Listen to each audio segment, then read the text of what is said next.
আজ দ্বিতীয় সাপ্লিমেন্টারি তালিকা প্রকাশিত হতে চলেছে। নির্বাচন কমিশন সূত্রে খবর যে খুব দ্রুত যাতে এই সাপ্লিমেন্টারি তালিকা প্রকাশ করে 60 লক্ষের বেশি যে মানুষ যারা বিচারাধীন অবস্থায় রয়েছে তাদের ভোট ভবিষ্যৎ কী হবে সেটা নিয়ে কিন্তু একটা পর্যায়ে যেতে চাইছে নির্বাচন কমিশন। যদিও সিইও মনোজ কুমার আগরওয়াল কিছুদিন আগে জানিয়েছিলেন যে এখনও পর্যন্ত যে পরিমাণ বা যে সংখ্যক মানুষের যাচাই হয়েছে তাতে প্রায় 40% মানুষের নাম কিন্তু বাদ পড়তে চলেছে। গত সোমবার মধ্যরাতের কিছু আগেই কিন্তু এই প্রথম যে সাপ্লিমেন্টারি তালিকা প্রকাশিত হয়েছিল তাতে 10 লক্ষের বেশি মানুষের নাম আপলোড করা হয়েছে, যার মধ্যে 30% বেশি মানুষের নাম কিন্তু বাতিল হয়েছে।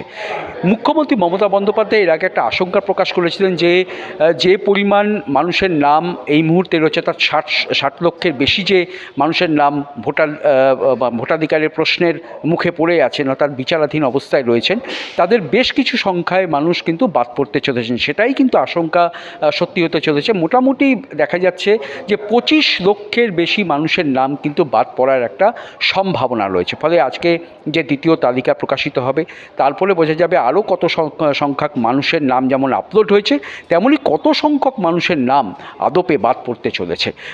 ইতিমধ্যে 36 লক্ষের বেশি মানুষের নাম যাদের বিচারাধীন অবস্থায় রয়েছে তাদের যাচাই পর্ব সম্পন্ন হয়েছে এবং দিন প্রতি যাতে এগুলো আপলোড করা যায় সেই ব্যবস্থাও নির্বাচন কমিশন করেছে। তবে সাইন যতটা হয়ে আসবে তা যখনই আদালত থেকে এটা নির্বাচন কমিশনের কাছে আসবে তার 4 ঘন্টার মধ্যেই এটা জাতীয় নির্বাচন কমিশনের ওয়েবসাইটে দেখা যাবে বলে সুব্রত গুপ্ত, যিনি ইলেকশন অবজারভার। ক্যামেরায় শান্তনু মান্নার সঙ্গে জয় চক্রবর্তী, বাংলা জাগো, কলকাতা।